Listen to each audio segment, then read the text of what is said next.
सनातन वैदिक विश्व हिंदू धर्म सत्य प्रात्यक्षिक पुनर्जीवन। मी काशी विश्वेश्वर सरस्वती महाराज कल्की दत्तात्रय मंदिर शिरूर गोंडदी पाचवाडी येथून दिनांक 8/8/1960 पासून प्रचार करीत आहे। आपण विश्वक्रांती नवे ज्ञान आपण ऐका, सर्वात सांगत जा। दररोज संध्याकाळी 8 ते 8:15 पर्यंत किंवा जास्त वेळ असते।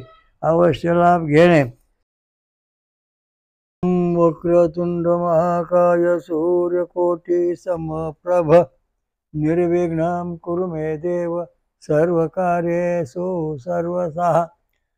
ओम सहस्रशीर्षा पुरुषः सहस्राक्षा सहस्रपाद सभूमिष्वतुर्त्यादशांगुलम।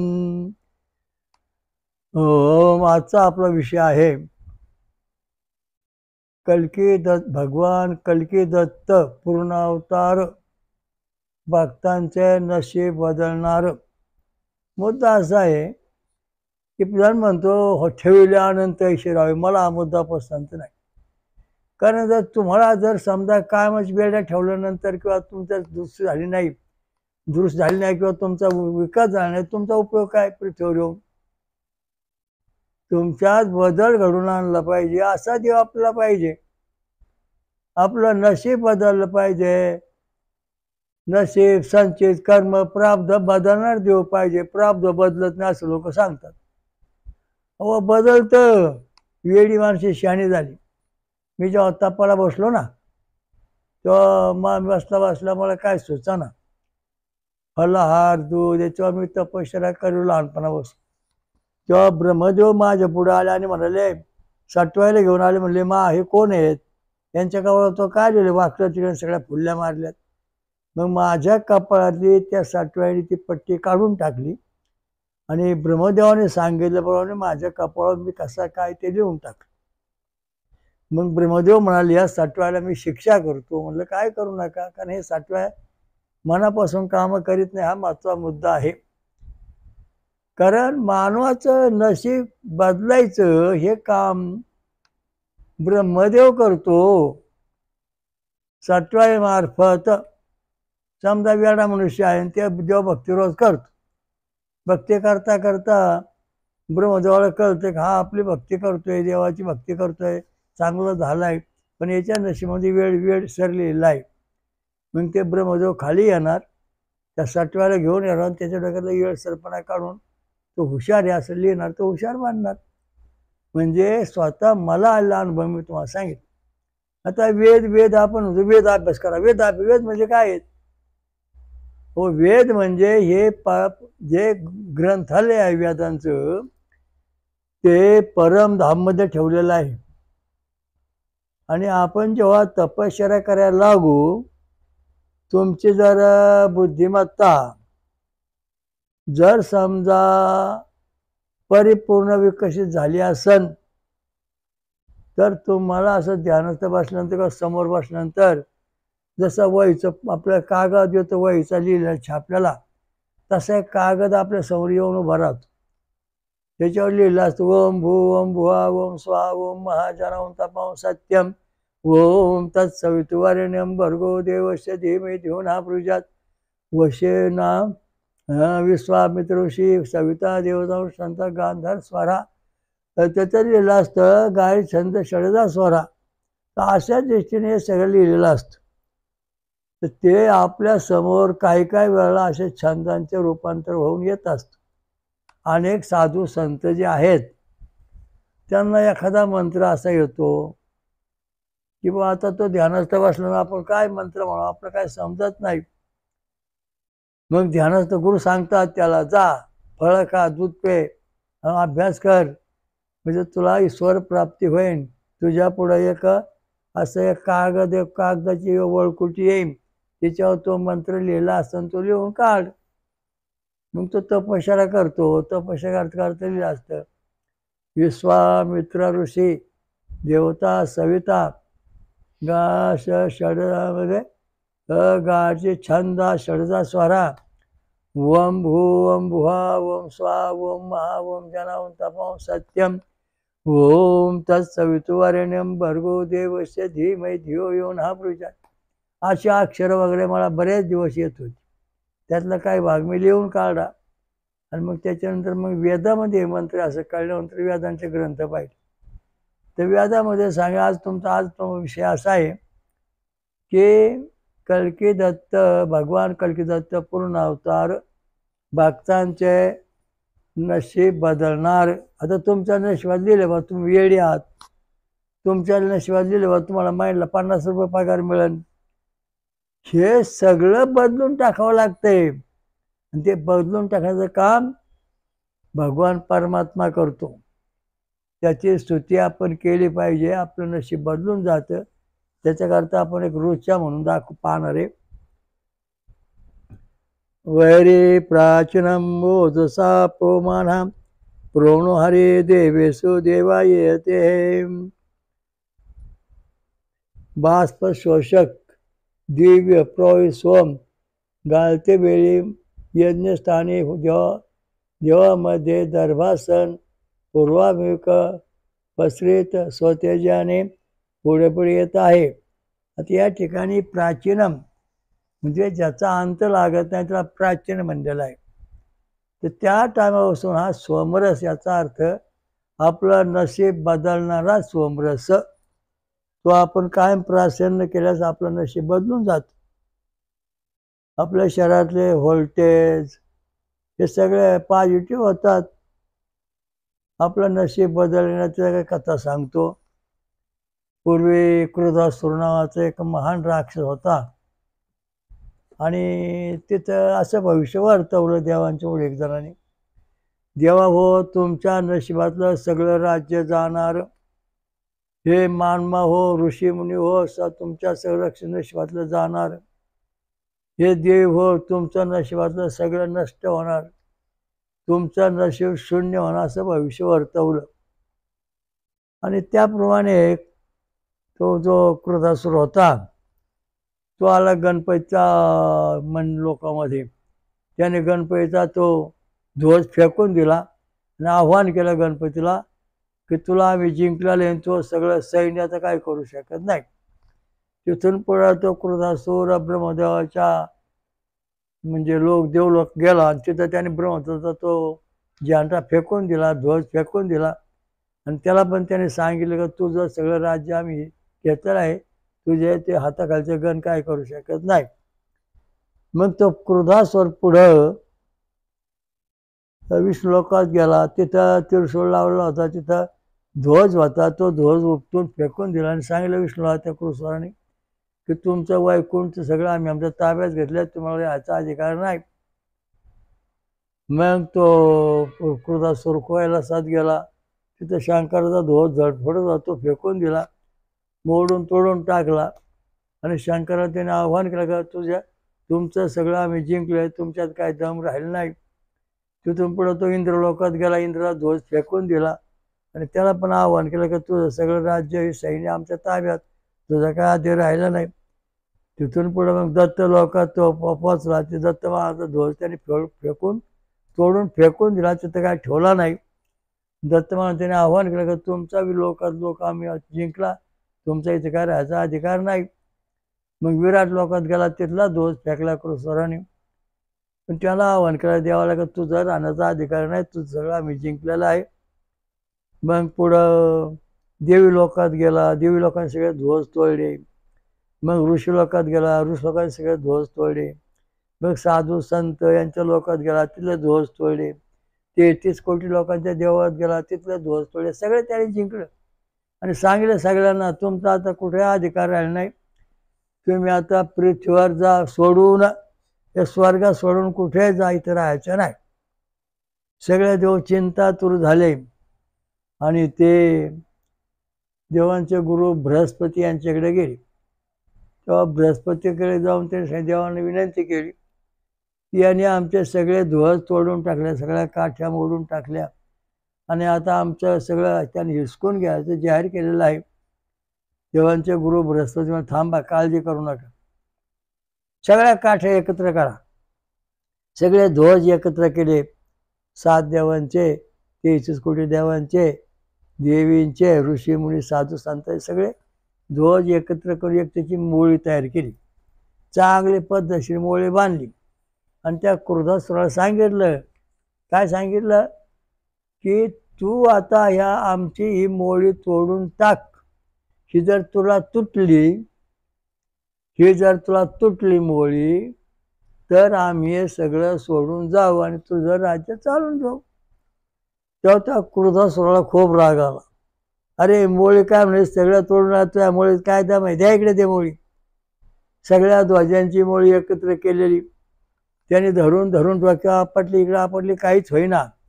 त्याला इतका राग आला जोरात, त्याने आपल्या दोन्ही मांड्या पुढे केल्या आणि दोन्ही मांड्यावर तोडून जोरात आपटले. त्याच्या दोन्ही मांड्या तुटून गेल्या, तुकडे झाले दोन्ही मांड्याचे. पण ती मोळी तुटली नाही आणि वळडून तो मेला. तर बृहस्पतीने सांगले सगळ्या देवांना, हे जे पोटभर तुटपुंजी आहेत ना त्यांनी तुम्हाला देव बनवलं, प्रत्येकाला स्वतंत्र काहीतरी छापलं, अधिकार दिला, तुम्ही असं होता, तुम्ही तसं होता, पाहिजे तुमची कशी फौजी झाली. या सगळ्या देवांचा एकच देव आहे, त्याला आपण आता शरण जाऊ, त्याची भक्ती करू, म्हणजे आपलं सगळ्या देवांचं देव पण टिकणं, आपलं काही नष्ट होणार नाही. त्या देवाचं काय नाव द्यावा? त्या देवाचं नारायण ऋषी, पुरुष देवता, अनुष्टोप छंद गांधार स्वरा, आणि पुढे त्रिष्टोप छंद सांगितलं, दैवस्वरा. ते सांगितलं ओम सहस्र शीर्षा पुरुषा सहस्राक्षा सहस्रपात सभूषवृता दशांगुलम. ही जी आता आपण मोळी बांधली ना, या मोळीमध्ये हा जो परमात्मा आहे, विश्वरूप परमात्मा जगाला व्यापून राहणारा, त्याची शक्ती ती एकत्र आलेली आहे. म्हणून ह्यात क्रोधासुराचा नाश झालेला आहे. तेव्हा देवलोक हो, तुमच्या नशिबात जे लिहिलं होतं, राज्य जाणार, काय राहणार नाही, ते सगळं संपलेलं या ठिकाणी. आता तुमचं सगळ्यांचं नशीब बदललेलं आहे. कारण तुमच्या नशीब कसं बदललं आणि कसं बदलायचं हे देवलोक हो, बृहस्पती म्हणा, देवांचे गुरु बृहस्पती, हे देवलोक हो ऐका, तुम्ही सगळे मिळून ही जे ओम सहस्र शीर्षा पुरुषा सहस्राक्षा सहस्रपात सबूर्ता दशांगुलम, हा जो देव आहे मुख्य परमात्मा, याचे आपण अंश अवतार आहोत, पूर्ण अवतार आहोत, विशेष अवतार आहोत. तर ह्या देवाची आपण पहिली आराधना करायची आणि मग आपलं कार्य सुरू करायचं. उदाहरणार्थ ओम सहस्र शीर्षा सहस्राक्षा सहस्रपात भूमी विश्वतवृत्त्या दशांगुलम ओम एकदंता विद्महे वक्रतुंडाय धीमहि तन्नो दन्ती प्रचोदयात्. अशी जेव्हा तुम्ही पूजा करता किंवा अशी जेव्हा तुम्ही रचना करता, तेव्हा तुमचे झालेले तुकडे किंवा तुमच्या आलेली संकट कधीच येणार नाही. आणि हे किती मोठे बलाढ्य राक्षस असले तर यांच्या पुढे काय तुमच्या पुढे काय चालणार नाही. मग ब्रह्मदेव, विष्णू, शंकर, मग इंद्र, दत्त आणि विराट, या सगळ्या देवांच्या आधी समजा दत्त महाराज तर काय म्हणायचं, ओम सहस्र शीर्षा पुरुषा सहस्राक्षा सहस्रपात सवृता दशांगुलम ओम दिगंबरा विद्महे अवधूता धीमहि तन्नो दत्त. हा असा मंत्र म्हणला की दत्त महाराजांचे जे मूळ छाया, जे मूळ स्वरूप, ती सगळी छाया प्रकट होऊन आपलं कल्याण होणार आहे. सगळे लोक तुमच्या नावाने ओरडतात, ही देवीच्या भक्ती करतोय, ती गणपतीची भक्ती करतोय, आज शंकर भक्ती करतोय. आपण पळापळी करू आयुष्य थकलं, आज पण जे मेले वडमुळे कोणालाही खरं मिळालं नाही. आणि जे वेदांताचार्य आहे त्यांनी जगाला सत्य सांगितलं, काय थोडंफार सांगितलं नाही. आणि जे पोटभर होते त्यांनी मात्र हे सगळं थोतांड रचून सामाजिक दिशाभूल केलेले आहे. मला सांगा, कुठलं उपपुराण आहे त्याची भक्ती केलं काय उपयोग होणार नाही. 26 शास्त्र 18 पुराणं जरी तुम्ही वाचलीत, वेद जरी वाचले, तरी हा जो देवाचा परिपूर्ण जो अवतार आहे, शक्ती आहे, अफाट परब्रह्म स्वरूप आहे, अग्निनारायणाय विद्महे महाज्वालाय धीमहि तन्नो अग्नी, हा मंत्र आपण म्हणलो तरी हा मंत्र या ठिकाणी पूर्ण होऊ शकत नाही. कारण का, हा अंश अवतार आहे. मग या ठिकाणी पूर्ण येण्याकरता ओम सहस्र शीर्षा पुरुषा सहर्ष सपात सुवृत्ता दशांगुळा असा मंत्र म्हणून ओ अग्निनारायण विद्महे महाज्वालाय धीमहि तन्नो अग्नी ही पुरुषा असा मंत्र म्हणलो की एकदम 100% अग्निमय शक्ती येऊन तो आपला प्रसन्न होतो आणि उणीव आपल्यात काही राहत नाही. तर ही उणीव भरून काढण्याकरता सगळ्या देवांच्या पुढे मिटिंग वेळी सभा झाली. त्या सभेत सांगितलं की सगळे देव तुम्ही वेगवेगळे झालेले आहात आणि हजारो तुम्ही भक्त निर्माण केलेले आहेत, पण ते सगळे भक्त जे आहेत ते या क्रोधासुरापुढे टिकू शकले नाहीत किंवा तुमचं सैन्य टिकलं नाही. तुमचं प्रारब्ध तुमचं जे नशीब आहे ते कमकुवत झालं आणि ते बदलायचं असेल तुम्हाला तुमचं देवलोक हो नशीब, मानव हो तुमचं नशीब, भक्ता हो तुमचं नशीब जर बदलायचं असेल तर तुम्हाला अशा पद्धतीने भक्ती करावं लागेल. आता समजा आपण विष्णूची भक्ती करतोय, मग पांडुरंगाची भक्ती करतोय, मग पांडुरंगाची भक्ती करतोय, सगळे पांडुरंगा पांडुरंगा पांडुरंगा पांडुरंगा पांडुरंगा. मग पांडुरंगाची पूर्ण शक्ती विकसित आपल्याला मिळाली पाहिजे.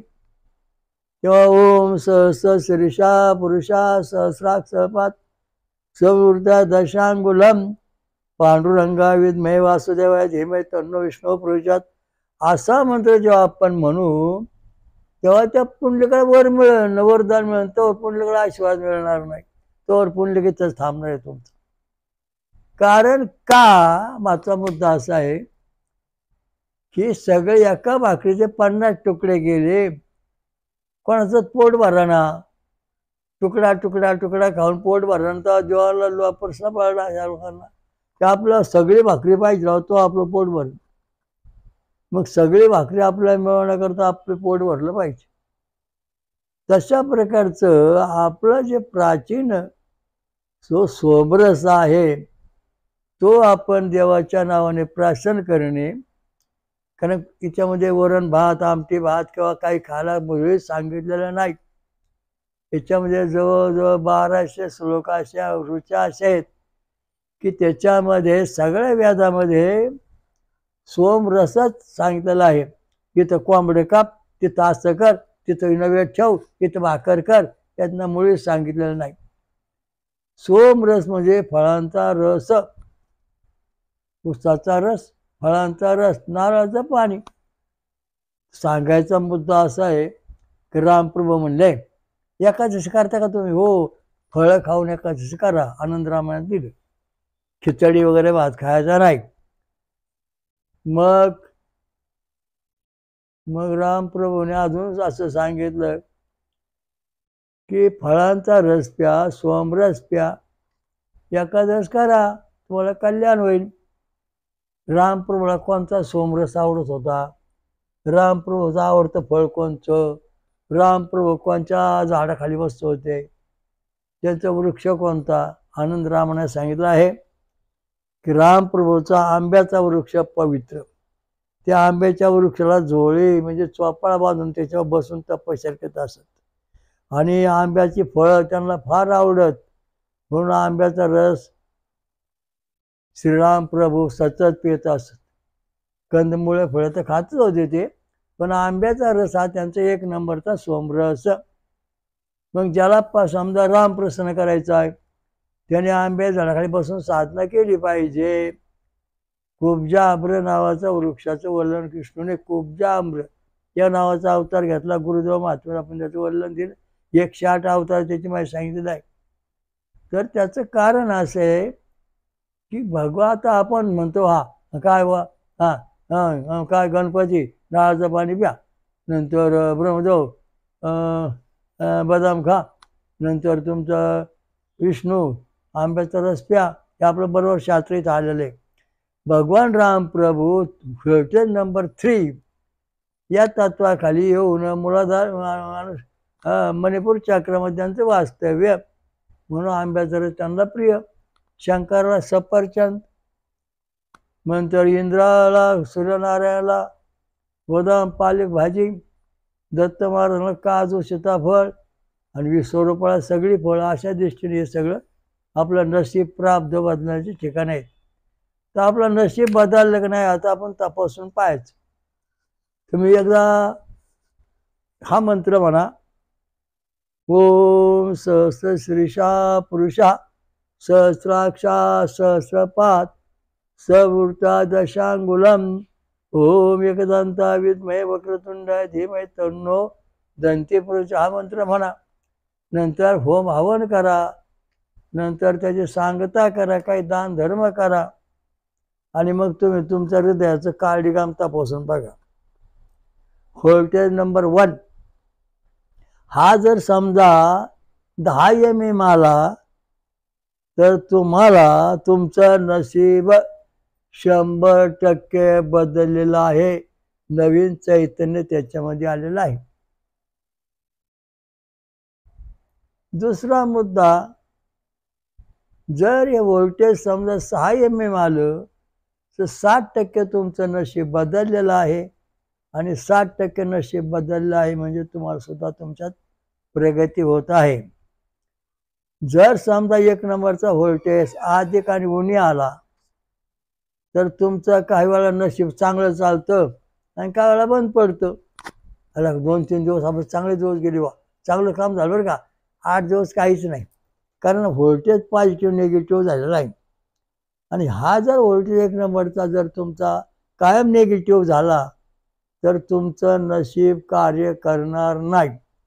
आणि कारण हे करंट बंद झाली, ईश्वरी शक्त्या बंद झाल्या.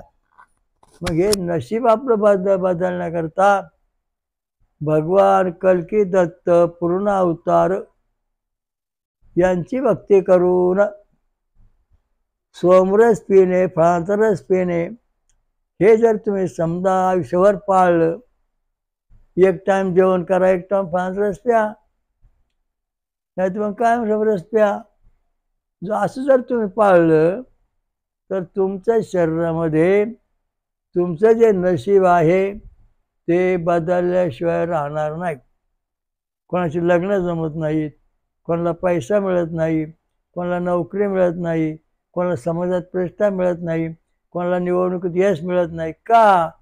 तर आपला जो 1 नंबरचा व्होल्टेज आहे तो 6 ते 10 mm पाहिजे. तेव्हा जगामध्ये आपली खाऊन पिऊन सुखी राहून प्रतिष्ठा राहते आहे आणि आपण आपलं नशीब बरोबर बदललेलं आहे. आज तुमचा काळजीगाम काढून बघा. तो 1 नंबर तुमचा निगेटिव्ह आहे आणि तो निगेटिव्ह आहे तो पॉझिटिव्ह करायचा आहे. वेदांताचार्य हे जे कोणी असतील वेद जाणारे 4 वेदांताच्या ऋषी देवता छंद आणि स्वर हे मंत्र ऋषी जाणणारे जर असतील आणि ओम सहस्र शीर्षा सहस्र सहस्र सहपात ओम सहस्र शीर्षा पुरुषा सहस्राक्षरपात सभूमी विश्वचौवृत्त्याटी दशांगुलम ओम एकदंता विद्महे वक्रतुंडाय धीमहि तन्नो दंती प्रचोदयात् असा मंत्र म्हणणार कोणी असन आणि याची साधना होम हवन करून तर तुमचा 1 नंबर व्होल्टेज जो आहे तो निगेटिव्ह आहे, शून्य अवस्थेत आहे. नशीब आपलं शून्य झालेलं आहे. तर कालांतराने 2 महिन्यात 3 महिन्यामध्ये जसं मोडाची मटकी भिजू घालण्याचा मोड फुटतो तशा प्रकारचा आपला 1 नंबर मधला व्होल्टेज निगेटिव्ह आहे तो पॉझिटिव्ह होतो. कशामुळं? छंद आणि स्वरामुळं.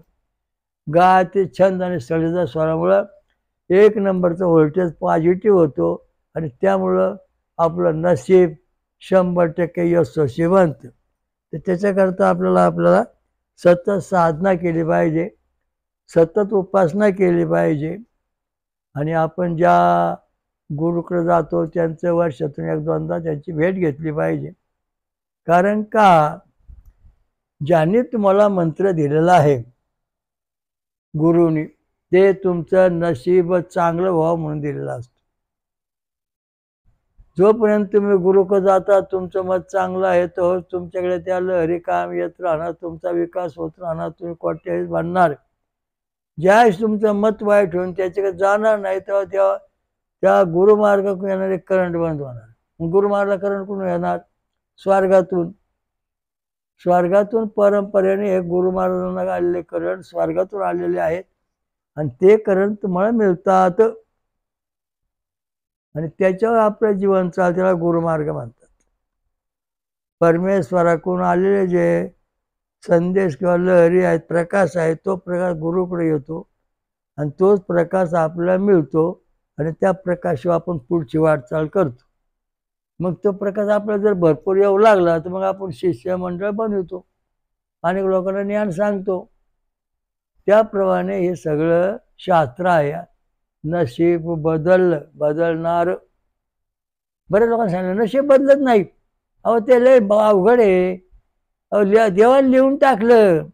मला आला अनुभव सांगितला. माझ्या कपाळावर सटव्याने वाईट लिहून ठेवलं होतं. मी तपस्या करायला सुरुवात केली, सोमरस फळं खायला सुरुवात केली. ब्रह्मदेव खाली उतारले, माझ्या कपाळली पट्टी काढली सटवाई मार्फत आणि नवी पट्टी टाकून दिली आणि मला सांगितलं जा तुम्ही आता ग्रंथ लिहिता, नवीन शोध लागता, जगाचं कल्याण करणारं शास्त्र तुमच्या हातून प्रगट होईल. आणि मग मला सटवाई नवीन पट्टी माझ्या डोक्यात कपाळावर टाकून दिली. तसे तुम्ही तपश्चर्या करा, फळं खा, दूध प्या.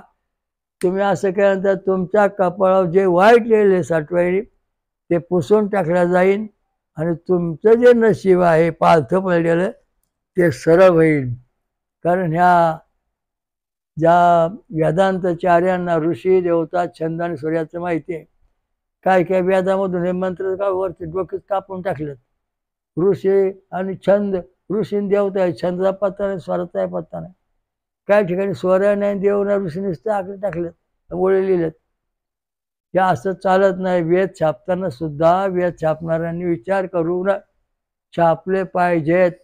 ऋषी देवता छंद आणि स्वर त्याच्यात पाहिजेतच. जर तसं नाही छापलं तर तो शाप लागून तुम्हाला त्रास होणार आहे. अहो ऋषी येते त्यांना आलेले वेद संदेश ऐकू आलेत, त्यांना त्या देवता प्रसन्न झालेत. तर छंद कोणत्या सुरुवात बोलले? उदाहरणार्थ की विश्वामित्र ऋषी, सविता देवता, गायत्री छंद, षडजा स्वरा. विश्वामित्र तपाला बसले. मग विश्वामित्रांना आकाशवाणी झाली, संदेश आला, ओम भूम भुवा, ओम भूम भुवा, ओम स्वाम ओम महा ओम जन ओम तप ओम सत्यम, ओम तत्सवितुर्वरेण्यं भर्गो देवस्य धीमहि धियो यो नः प्रचोदयात्. विश्वामित्राने आपल्या भोजपत्रावरती ते लिहून काढलं आणि मग हे गायत्री त्यांनी पाठ केली. त्यांनी स्वतःहून मनाने लिहिलेलं नाही. ह्या ऋषी लोकांना स्वर्गातून परमेश्वराने पाठवलेले ऋचा ग्रंथ आहेत. ते काय भाजीपाला नाही. मनातून काहीतरी विचार मारायचे तयार व्हायचं चालत नाही, वरून येतं, स्वर्गातून येतं. तुकाराम महाराजांचा अभंग, ज्ञानेश्वर महाराजांचा अभंग, एकनाथांचा अभंग, निळोबाचे अभंग, हे जे संत आहेत मोठमोठाले, ज्ञानेश्वर तुकाराम, हे सगळे मोठाले संत जे आहेत, निळोबासारखे रामलिंगाच्या कृपेने प्रगट झालेले निळोबा लिंगराज महाराज, यांना स्वर्गातून संदेश ऐकू आलेले आहेत. त्यांनी ते अभंग लिहिले. रूप सुंदर ते ध्यानोभा विटेवरी करकटेवरी, हा ध्वनी कुठेतरी लांब चालला ऐकू आला तुकारामाला, त्यांनी लिहून काढला. तो अभंग हा अपौरुषे वाङ्मय. मला कल्केश्वरी ऐकू आली, ती मी लिहून काढली. मी फक्त माध्यम बनलो. माझ्या डोक्याला याच्यामध्ये कुठला विचार नाही. पांडुरंगाने ते संदेश पाठवले, सांगितले, ज्ञानेश्वरांनी संदेश पाठवून ते लिहून काढले. तर असं गोष्ट आहे की हे जे ग्रंथ लिहिले सिद्ध ग्रंथ, त्याला अक्षरांची मर्यादा आहे. 1 ते 16, 24, 28, 32, 36, 40, 48, 72 एवढ्यामध्ये जे वाङ्मय लिहिलं जाते ते वाङ्मय वेदमय वाङ्मय अपौरुषेय वाङ्मय असून समाजाचं कल्याण होत. देवाच्या द्वारी उभा क्षरभरी ज्ञानेश्वर महाराजांनी अभंग लिहिला. त्यांनी स्वतः लिहिला नाही, त्याला ऐकू आला आणि मग ते सुंभ झाले, समाधी लागले, मग उत्तर. कारण हे सगळं ज्ञान होतं समाधी लागते आणि समाधी लागल्यानंतर मग ईश्वर प्राप्ती ज्ञान होतं, मग आपलं नशीब बदलतं. तर भगवान कल्की दत्त पूर्ण अवतार भक्तांचे नशीब बदलणार, बदलत आहे, बदलणार आहे, बदलले आहे. म्हणून हे ठिकाण महाराष्ट्रामध्ये शिरूर, घोड, नदी, पाषाणवाडी, अमृत मंथनेश्वर, कल्की दत्त, जिल्हा पुणे इथे आहे. हे महाराष्ट्रामध्ये पुणे जिल्ह्यामध्ये ठिकाण आहे. अवश्य त्याचा लाभ घ्या आणि एखादं भेट द्या, तुम्हाला त्याचा फायदा होईल. ओम श्री अमृत मंथनेश्वर कल्की दत्त महाराज की जय. ओम श्री रामलिंग महाराज की जय. हयग्रीव घोड नदी गंगा मैया की जय. ओम सहस्र शीर्षा सहस्राक्षा सहस्रपाश दशांगुलम स्वयंभू विश्वराजा श्री कल्की दत्त महाराज की जय. स्वयंभू महाशक्तिपीठ 5वे निर्माण करणारी जगात आणि महाराष्ट्रात महापंच सागरेश्वरी दुर्गा माता की जय. शनीश्वर महाराज की जय. सर्व देवदेवतांकी जय. साधू संतन की जय. श्री गुरुदेव दत्त. हरिओम तत्सत. ओम शांती शांती.